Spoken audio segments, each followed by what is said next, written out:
Hi, I'm Bill Arnold. Thank you for listening to this podcast. There are many more podcasts available at myfaithradio.com. Your support makes this possible. Thank you. Oh, don't you know it's the Bill Arnold Show? It's Bill.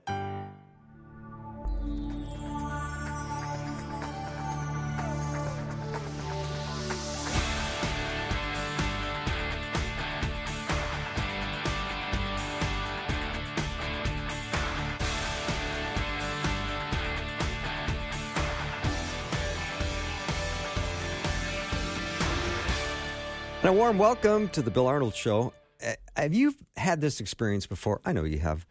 You've just been misunderstood by somebody. Oh, is that a hard situation to be in? Because it hurts, doesn't it?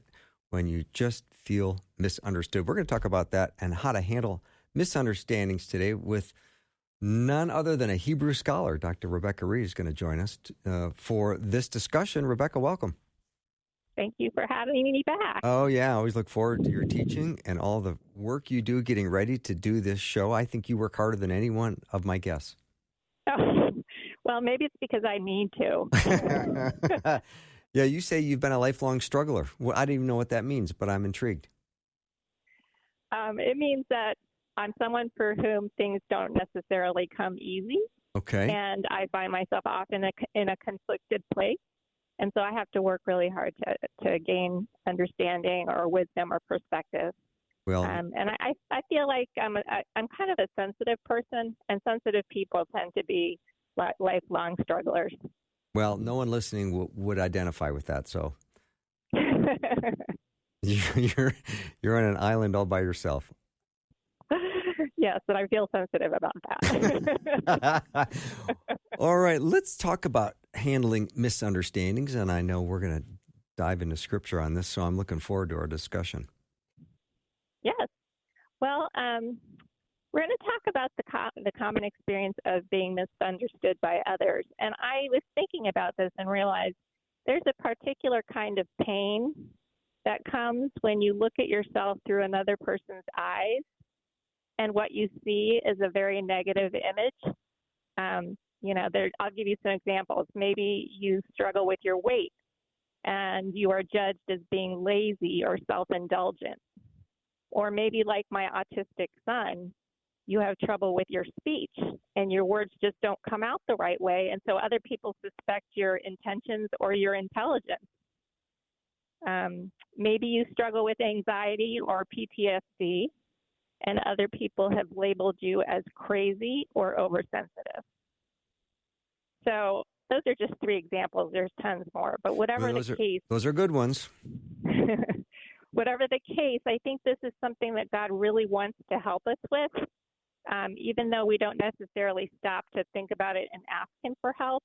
I think he's acutely interested in helping us with this, because according to 1 Corinthians 14:33, God is not a God of confusion. And when we see the process of his creating the world in Genesis 1, everything has a natural order to it.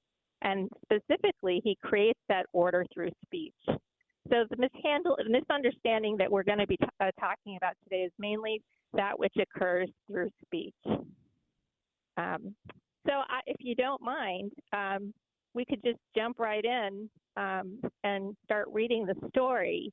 I was very, very pleased to find out that 1 Samuel chapter 1, which is the story of Hannah, deals directly with this, and it functions as a little roadmap. I felt like I was unfolding a roadmap, and it was showing me the places to stop so I could arrive at a place where I could find resolution for misunderstanding. And I want to mention one thing before I begin, which is Hannah and Eli are two important characters in this story. And in Hebrew, Hannah's name is Hannah, and Eli's name is Eli. And I can say their names in the English sounding way, or I can just flip into the Hebrew, which is what I might end up doing just because I've been studying them that long. That way. You can pick whatever you want to do. But I Okay. appreciate you clarifying that up front, because there will people who will join the podcast and they'll go, she doesn't even know how to pronounce it. Yeah, so Hannah's name is Hannah, which I think is so beautiful. It's a Hannah. beautiful name, yeah. And Eli is Eli, and Eli means my God, because El is one of God's names, and E means my. So literally, his name means my God. That's beautiful. So let's jump in. We're going to 1 Samuel chapter 1. We're going to read to verse 20, and I am reading from the English Standard Version. So, there was a certain man of Haramathaim, Ephraim, of the hill country of Ephraim, whose name was Elkanah, the son of Yeroham, son of Elihu, son of Tohu, son of Tsuf, an Ephrathite. He had 2 wives. The name of the one was Hannah, and the name of the other Peninnah. And Peninnah had children, but Hannah had no children. Now this man used to go up year by year from his city to worship and to sacrifice to the Lord of hosts at Shiloh, where the 2 priests, sons of Eli, I slipped, Eli, Hophni and Phinehas, were priests of the Lord. On the day when Elkanah sacrificed, he would give portions to Peninnah his wife and to all her sons and daughters. But to Hannah he gave a double portion, because he loved her, though the Lord had closed her womb. And her rival used to provoke her grievously to irritate her, because the Lord had closed her womb. So it went on year by year. As often as she went up to the house of the Lord, she used to provoke her. Therefore Hannah wept and would not eat. And Elkanah, her husband, said to her, Hannah, why do you weep? And why do you not eat? And why is your heart sad? Am I not more to you than 10 sons? After they had eaten and drunk in Shiloh, Hannah rose. And Eli the priest was sitting on the seat beside the doorpost of the temple of the Lord. She was deeply distressed and prayed to the Lord and wept bitterly. And she vowed a vow and said, O Lord of hosts, if you will indeed look on the affliction of your servant and remember me and not forget your servant, but will give to your servant a son, then I will give him to the Lord all the days of his life, and no razor shall touch his head. As she continued praying before the Lord, Eli observed her mouth. Hannah was speaking in her heart, only her lips moved, and her voice was not heard. Therefore Eli took her to be a drunken woman. And Eli said to her, How long will you go on being drunk? Put away your wine from you. But Hannah answered, No, my Lord, I am a woman troubled in spirit. I have drunk neither wine nor strong drink, but I have been pouring out my soul before the Lord. Do not regard your servant as a worthless woman, for all along I have been speaking out of my great anxiety and vexation. Then Eli answered, Go in peace, and the God of Israel grant your petition that you have made to him. And she said, Let your servant find favor in your eyes. Then the woman went her way and ate, and her face was no longer sad. They rose early in the morning and worshiped before the Lord. Then they went back to their house at Ramah. And Elkanah knew Hannah his wife, and the Lord remembered her. And in due time, Hannah conceived and bore a son, and she called his name Shemuel, for she said, I have asked for him from the Lord. And Shemuel is Samuel. Mm-hmm. So that's where we're going to stop. So just to begin, you might be a little surprised, as I was, to learn 2 things when you approach this text for the first time. And that is that the first person to misunderstand Hannah is not Eli the priest, who thinks she's drunk. The first person to misunderstand Hannah is her own husband, Elkanah, who has 2 wives. Now, Penina is able to bear children, but Hannah is not. And Penina makes sure to make life as miserable as she can for Hannah over that fact. And her shaming of Hannah is as cruel as it is constant, and poor Hannah suffers deeply because of it. And what does Elkanah say to her in verse 8? He says, "Why is your heart sad? Am I not more to you than 10 sons?" And I think, just as a woman and just thinking about this, that question is really tone deaf because it reflects how little the man understands the emotional agony Hannah is in because of her childlessness and her torment, and the value that was placed on being able to bear children as a woman in that time period. So again, it's just a tone deaf question because the answer would be no, you're not good. No, you're definitely not as good to me as 10 sons. So the next surprising thing that I learned was that the first thing that we hear out of Hannah is not her vow to God, but this. It's silence, which can be its own form of language. When her husband Elkanah asks that tone-deaf question, she replies with silence. And it's as if she knows that nothing good is going to come of unleashing her vexations at him with a torrent of words. So, which I think displays just amazing self-restraint on her part, considering all the suffering and provocation she's been facing year after year after year. Yeah. So what is the first thing? Sorry. She could have had quite a different response to that, and she chose the silence. That's amazing. Yes. So what is the first thing that we learn to do when we are misunderstood by someone who may knowingly or unknowingly hit a nerve with their speech to us? And the answer is, of course, keep silent. Say nothing if it will do no good. And I realize that this is far harder than it's easy to say, hard to do. Proverbs 21:23 says, "He who guards his mouth and his tongue keeps his soul from trouble."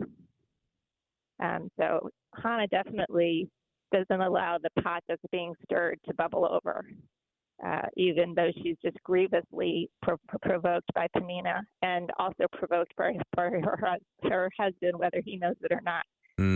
Rebecca, can we just repeat Proverbs 21:23 again?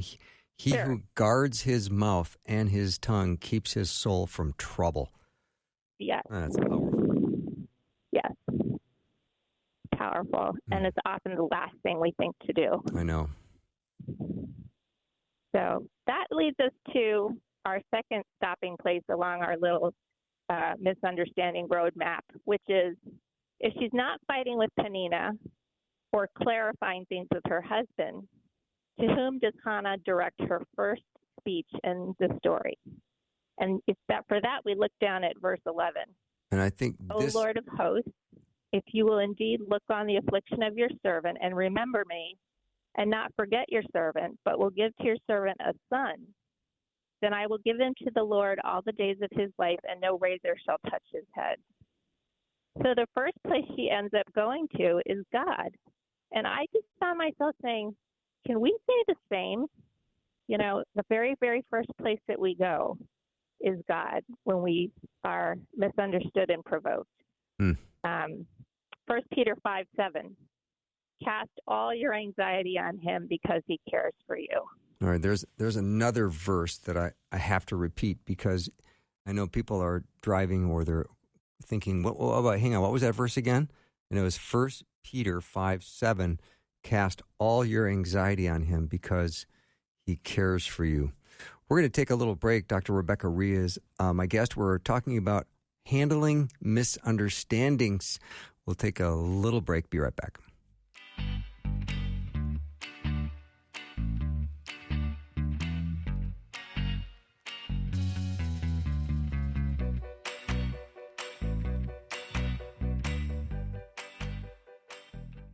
We carry each other's burdens. Please know you can bring us your prayer concerns and we will pray.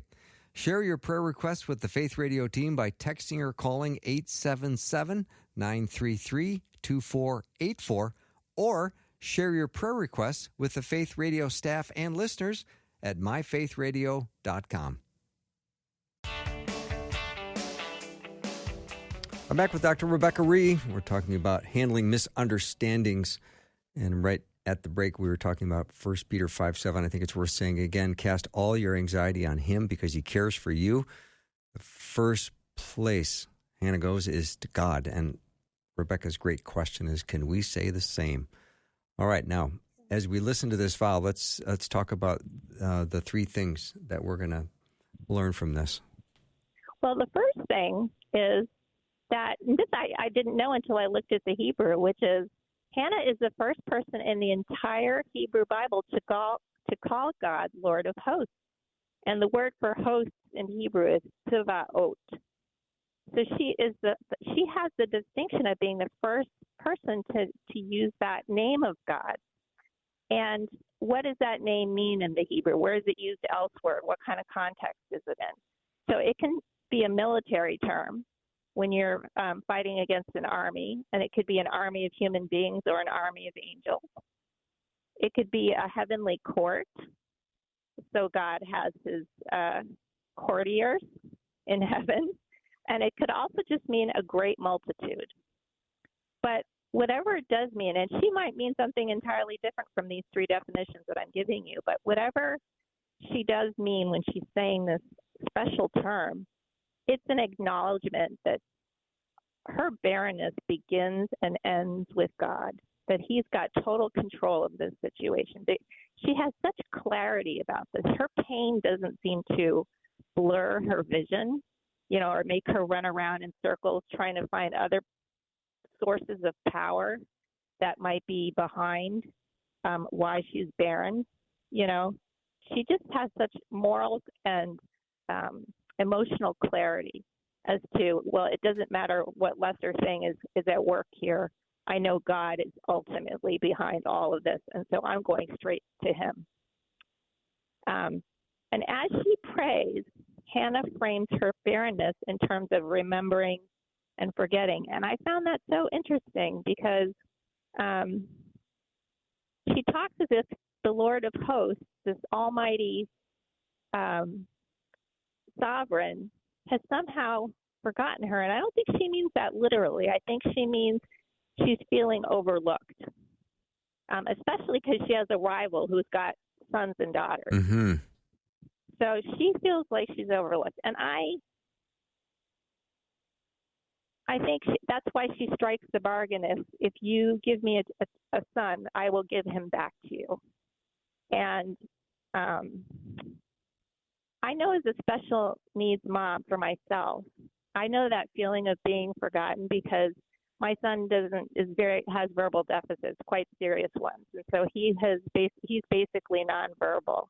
And when I hear other parents talking with their children, sometimes I can feel forgotten as a mom, or that my son has been forgotten as a speaker. That's just kind of a natural, when you compare yourself to others or in community with other people, it's very easy to feel like you're not in that circle of remembrance that other people are and that other people can take for granted so very easily. Whereas I see you as the champion of all moms. Oh, thank you. We special needs moms have to stick together Mm-hmm. and remember for each other. Yeah, of we course. really do. You can't do this by yourself. Mm-hmm. So I wanted to point out that there's some strange language at the end of Hannah's remarkable prayer. She ends the prayer like this: "Then I will give him to the Lord all the days of his life, and no razor shall touch his head." And first of all, these concluding words of prayer are noteworthy because when God finally gives us what we want, we usually tend to hold on to it for dear life, as if it were ours to possess. Wow. How many of us turn around and give the gift right back? Like if it's money, if it's a marriage, if it's a child, if it's a job, if it's recognition in the limelight, how many of us just take that and turn around and give it right back to God and say, you gave this to me and now I'm giving it back to you? Can I speculate and say a small percentage? I think it's almost impossible. I was thinking about that part of the New Testament where Jesus heals these lepers and 10 lepers, and only one comes back to give thanks. Right. Wow. Great. Most great of us connection don't. point. Yeah. We get what we want and we run off. Mm-hmm. And then the second noteworthy feature of these words is this business about no razor ever touching the head of her future son. So, what is this? What's going on with this? I'm going to give him to the Lord, and no razor shall touch his head. Do these words add up to something? And they do. So what Hannah is doing in her prayer is offering her child to God as a Nazarite. In Hebrew, it's called Nazir. We say Nazarite in English. And according to some laws in the book of Numbers, chapter 6, a Nazarite is someone who consecrates themselves to God for a specific purpose, and they mark their commitment in 3 ways. One is they don't cut their hair. Number 2 is they don't go near a dead body so that they don't become ceremonially unclean. And number 3, which is very, very pertinent to our story here, they don't, quote, drink wine or strong drink. So isn't that fascinating? Because when Eli misunderstands Hannah and accuses her of being drunk on wine, what is her answer? She says, I have drunk neither wine nor strong drink. That's just a direct quote, just that reverberation of number 6. So there's actually precedent for this in Judges 13 when Samson, the judge, his mother, she was barren too, like Hannah, and an angel comes and gives her the good news that you are barren and have borne no children, but you shall conceive and bear a son.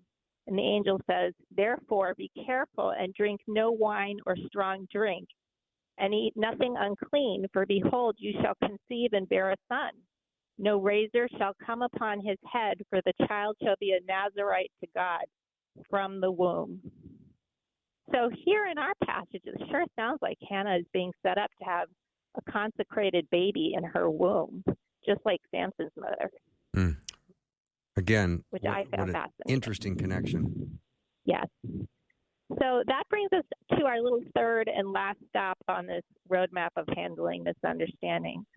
So if the first stop on the roadmap is to be silent, if we at all possibly can, and the second is to cast all our cares upon God, which we have a better chance of doing if we are silent, I think, then the third one is this: to remain humble. Now, when you listen closely to Hannah's speech, whether she's talking to God or to Eli, she remains humble in what she says and how she says it.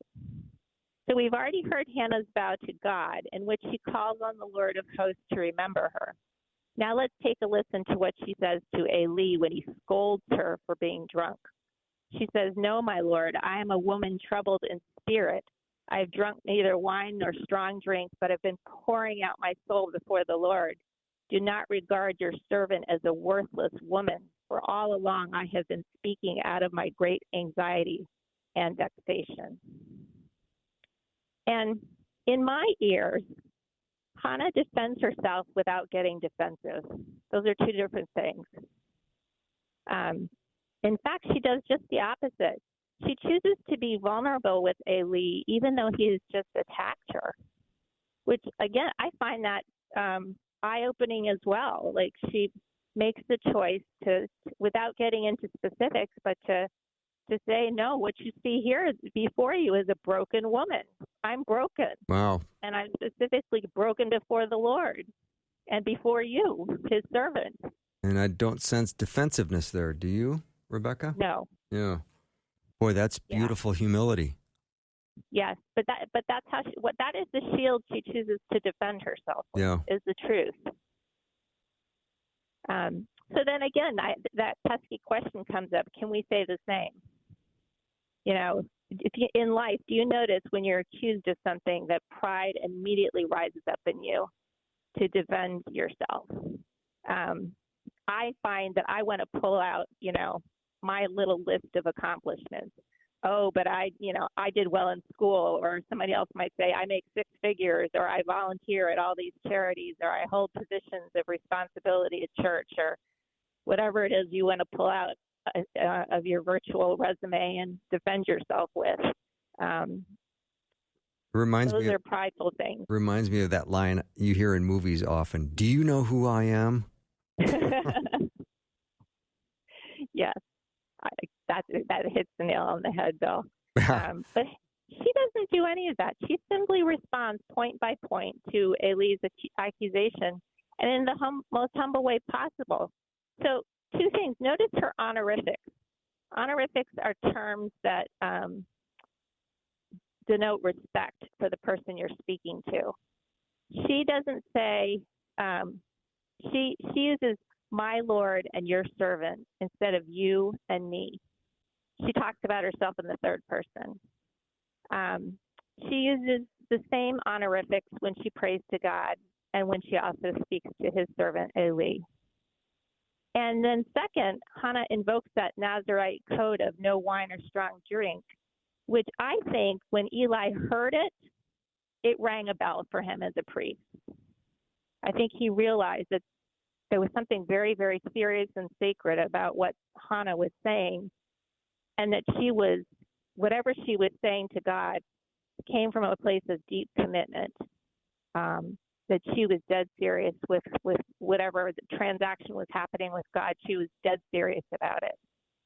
And I think that language is so pristine and so pure in its humility and its clarity and its restraint that he's able to turn on a dime. He doesn't argue with her. He doesn't even ask her the specifics of what she's praying for. He simply just says, may God, grant you your petition. Wow. Which I find, that's incredible too. He does a complete 180. Yeah, I completely disarmed him with that humility. Yeah. Yeah. Rebecca, let me take a short break. Dr. Rebecca Rhee is my guest. We're talking about handling misunderstandings. We'll be right back.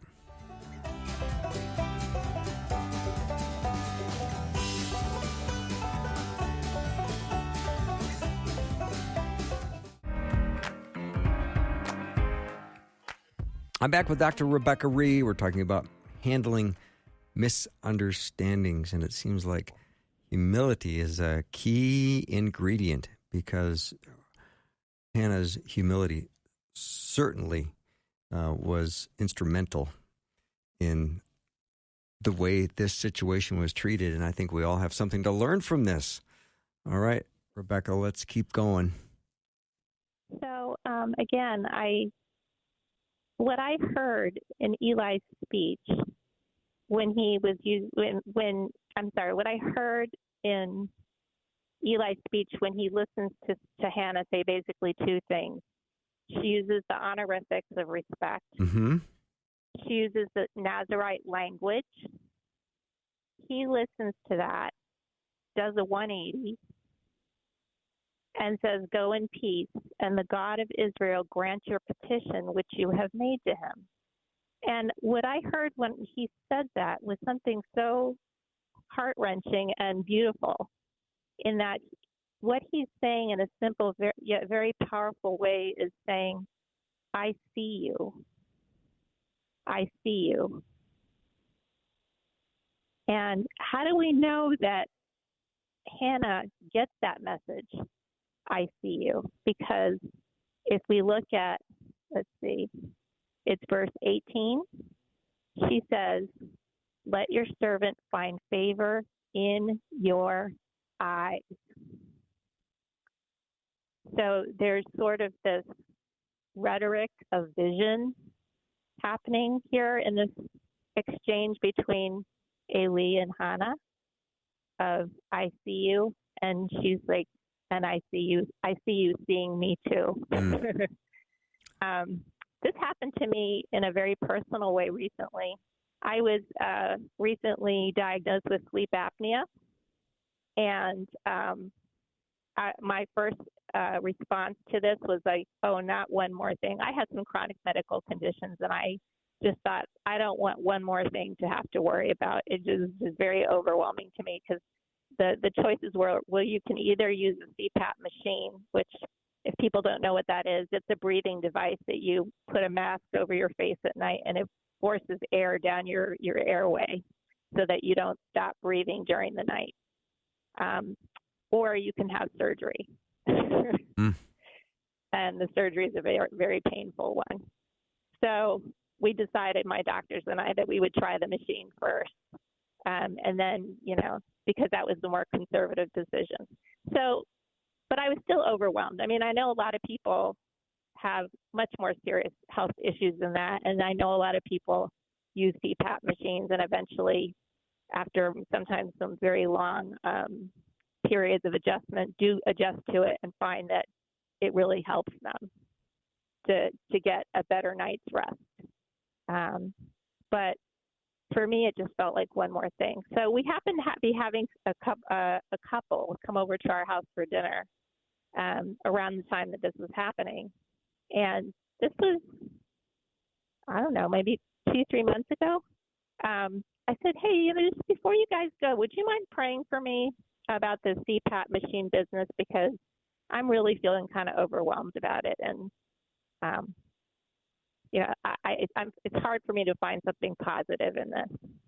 And so they prayed the things that you would, dear ones would pray for you. They prayed for wisdom for the doctors and for a good adjustment period and for answers and for the results to come out well for me. But then the husband of this couple, right towards the end of the prayer time, said, I really feel like God is saying to you, Rebecca, I see you. Now, that happened before I ever picked up this story about Hannah Wow. and Eli. And I think that's why I'm hearing their exchange the way I am, is because it wasn't a specific, you'll get X, Y, and Z out of this when you're all done, being faithful about it. It was just, I get it. Kind of like God didn't have to say more than that. I see you, I get it, and I'm going to respond in compassion to your quandary the same way that Eli the priest responded with compassion to Hannah's quandary. Very powerful experience for me. Well, that is such a profound moment, because when you are in the midst of any kind of struggle, if someone said, God sees you, and you really fully understood what that meant, you would say, this is the best news I've heard. Mm-hmm. I mean, we spend most of our day trying to get noticed in some way, shape, or form, and yet the God of the universe sees us. Yes. And we know if he sees us, he's going to do something. Yes. He's not going to see us and be impassive. No. So I certainly felt more able to confront my challenge with just, I see you, those 3 words, than any other kind of medical explanation or whatever else anybody could try, other kind of reassurance and somebody might try to give me. That I see you, like, just cut through and got to my heart. Yeah, it's such an amazingly simple message, which is 100% true. Right. And, that silence I was telling you about before, that's sometimes the best way we can respond to being provoked or misunderstood or even misunderstanding ourselves is that silence. And I think once you feel seen, sometimes that all of a sudden you find you can quiet your heart in a way that you couldn't before. Mm-hmm. And then you have an opportunity to hear from God and hear things, encouragements from other people, and go to the Word and hear what the Scripture has to say in a way that you couldn't before when you were just too loudly responding to whatever was provoking you. Rebecca, I've always wondered about when people go get counseling and the counselor hears the story and the counselor says, I understand. And I sometimes wonder, is that not what the person wants more than anything, is for someone to just go, I get it. I understand.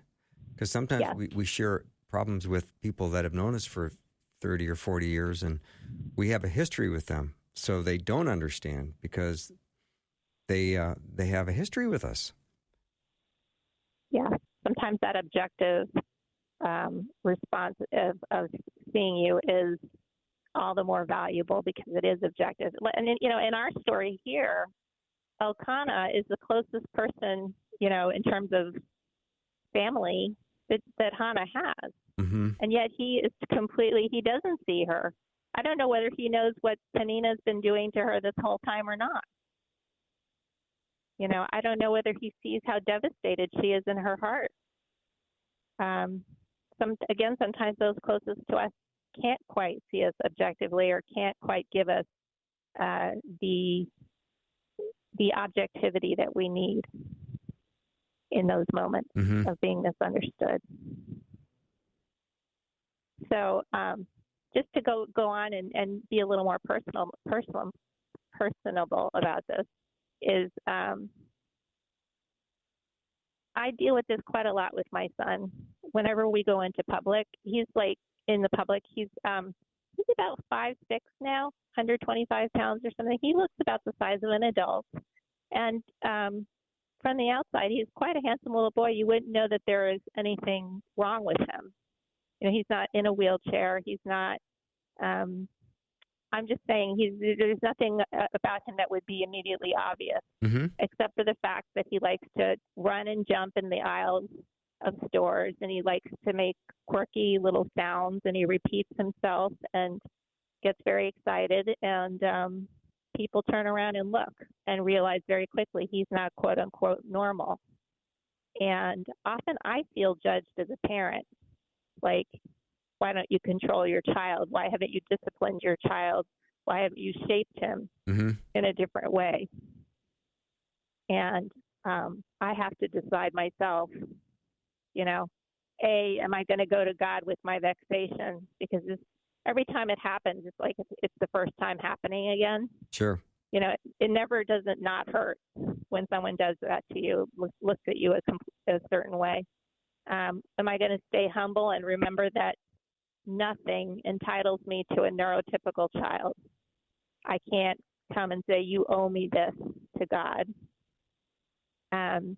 That I am, in fact, blessed to have the child that I do, and that there are more blessings coming.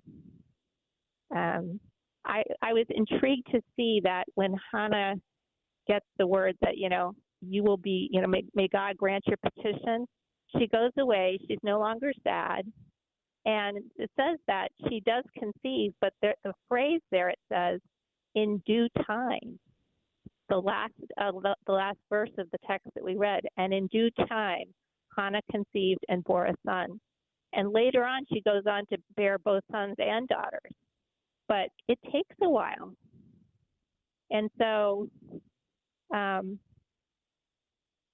have to decide whether I want to believe that there are more blessings to come with my child in due time, or whether I'm just going to be fixated on what I see in front of me and lose hope about that. Rebecca, because I see people misunderstanding him. Yeah, I think the courageous part of that statement is in due time, because that's the thing that I believe, if you're in the long game where you're not dealing with the uncomfortableness of feeling judged in the moment, is that God will in due time bring about incredible blessings. Right. But, we have to be in a position where we can recognize them coming. Right. And that can be tricky. Yeah. The world is very loud. The world is very demanding and judging. More so than I can ever remember. Really? Yeah. It seems like it's getting louder and more divisive, and yeah. Well, I was surprised when I was thinking about this topic altogether, because we've never been so able to send messages to each other, to speak, like through social media, through our phones, through the technology that we have, through AI. Mm-hmm. And yet I feel like we've never been more mired in misunderstanding than ever. I would agree with that. Because you make a statement, then you have to clarify that statement, then you have to clarify the statement after that. Or if you shoot off a text before reading it, you might end up autocorrecting. It might end up autocorrecting to the exact opposite of what Right. you meant to say. And then there's never tone in those texts. So what do you Right. mean by that? Are you mad at me? Right. And you're Right. trying to unravel all this stuff. So, yeah, we're communicating more and understanding less. Yes, I agree with you. Mm-hmm. So I think we have to ask ourselves the questions, that I keep asking about. What about us? Can we say the same? Can we say the same? Is there something that you feel particularly misunderstood or unseen about in some area of your life right now? Yeah, let's pause at that point and give people a chance to think, because that's a pretty important thought. We're talking to Dr. Rebecca Rhee. You can learn more about her at RebeccaRhee.net. She spells her last name R-H-E-E. We'll be right back.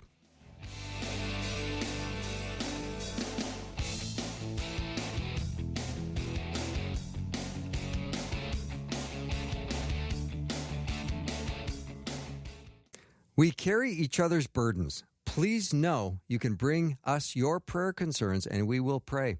Share your prayer requests with the Faith Radio team by texting or calling 877-933-2484, or share your prayer requests with the Faith Radio staff and listeners at myfaithradio.com.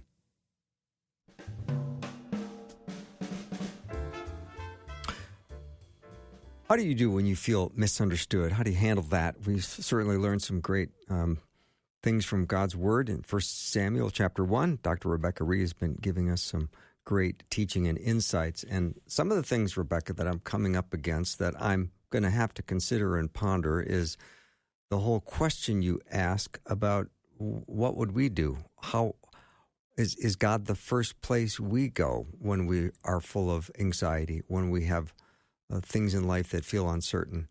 And I loved that we talked about 1 Peter 5:7, cast all your anxiety on him because he cares for you.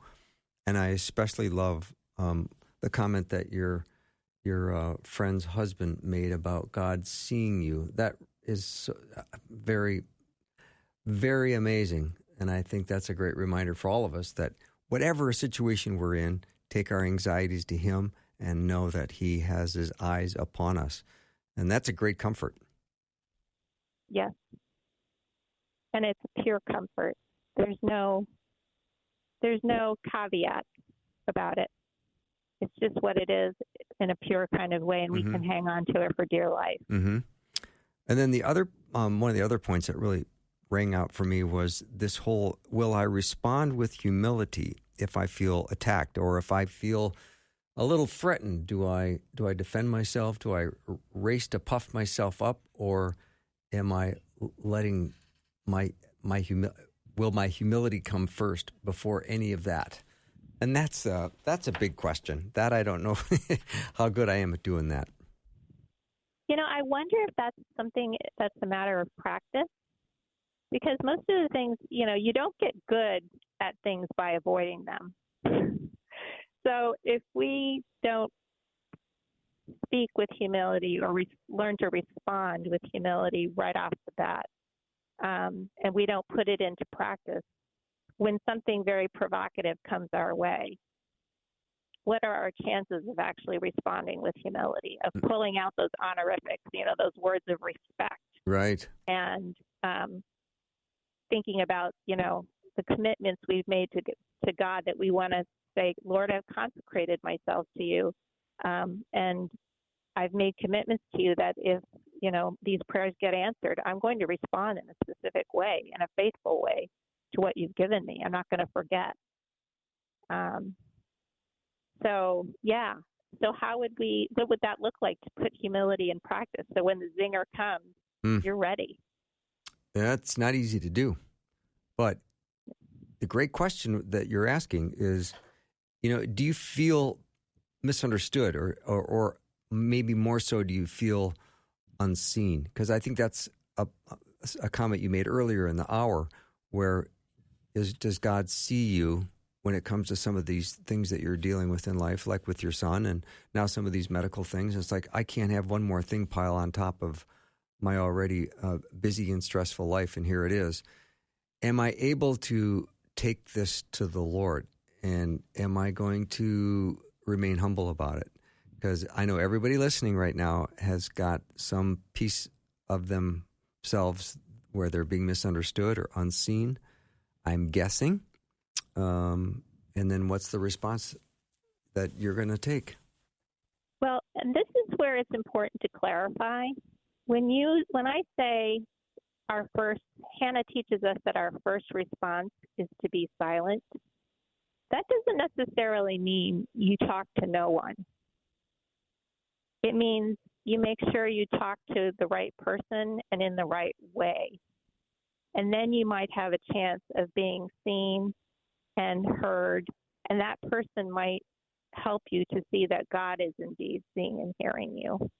I think God often works through people, and there's nothing quite as powerful as someone, like you said, either an objective someone or someone that you know who knows you in a positive way and says, you know, God has always come through for you, and I've always seen you be so brave and courageous. This is another time, you know, where you get the opportunity to be there, and I'll be with you the whole way. I'm here to hold your hand and be your friend.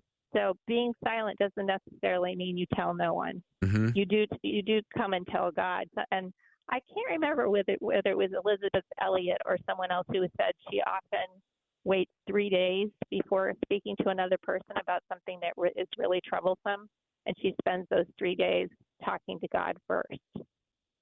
I was like, wow, that's kind of like almost like fasting. This is a great strategy, but I understand it is exhausting. Yes. So that's why it's important to have certain relationships in place around us. So when those moments come along, you talked about me being an advocate for moms, but it's true. We need to find people who have similar situations to ours, so that when that zinger comes, we can say, yes, I'm misunderstood by this person, but I am totally understood by that person.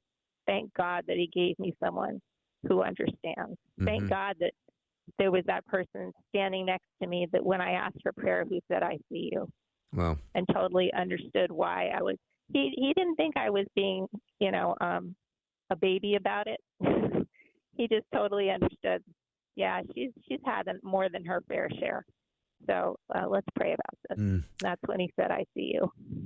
Rebecca, we just have a couple minutes left. I would love for you to revisit the timetable for Hannah's eventual conception of Samuel, but the fact that it will come in due time, because there's a lot of, all of us, I would say, praying a very specific request right now, and we would prefer that prayer be answered by 6 o'clock tonight.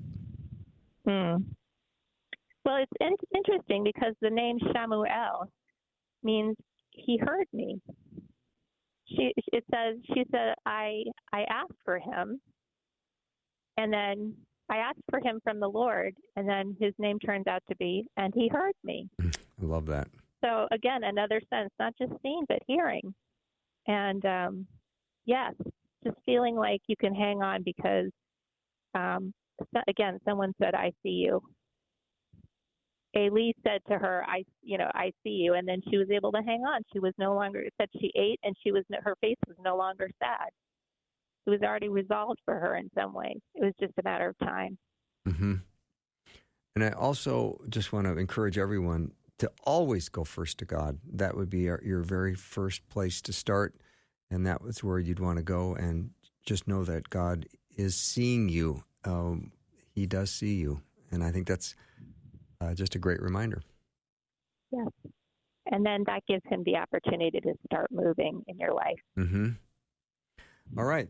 Rebecca, once again, I really did like this topic. When you sent it over, I thought this is going to hit home with a lot of people, because we all have or had or will have a misunderstanding, and we don't necessarily like it. So thank you so much for doing the show. Oh, well, again, you're very welcome. And I'm happy to ponder the topic of being seen by God and seen by those he sends to help us. Yeah, awesome. All right, that's all the time we have. Have a great night, everyone. See you tomorrow.